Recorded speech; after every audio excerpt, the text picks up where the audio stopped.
Ümumdünya Şəhərsalma Forumunun 13-cü sessiyası WUF 13 ərəfəsində Azərbaycanın bir sıra şəhərlərində silsilə tədbirlər təşkil olunacaq. Festivalın açılışı sabah Bakıda baş tutacaq. WUF 13 tədbiri çərçivəsində media nümayəndələri üçün məlumatlandırma sessiyasında bildirilib ki, tədbirdə iştirak üçün artıq müxtəlif ölkələrdən 21 mindən çox qonaq qeydiyyatdan keçib.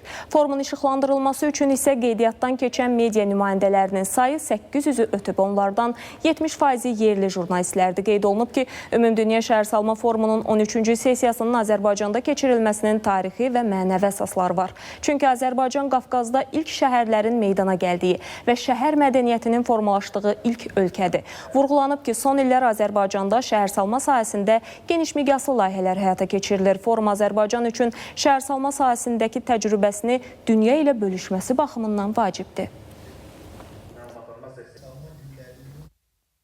WUF 13 təkcə beynəlxalq tədbir deyil, bu qlobal dialoq platformasıdır. Medianın bu dialoqda rolu isə həqiqətə əsaslanan, dəqiq və məsuliyyətli informasiya ilə cəmiyyətin təmin olunmasını, məlumatlandırılmasını təmin etməkdir. Bu bizim tərəfimizdən təşkil olunan artıq ikinci belə bir məlumatlandırma sessiyasıdır.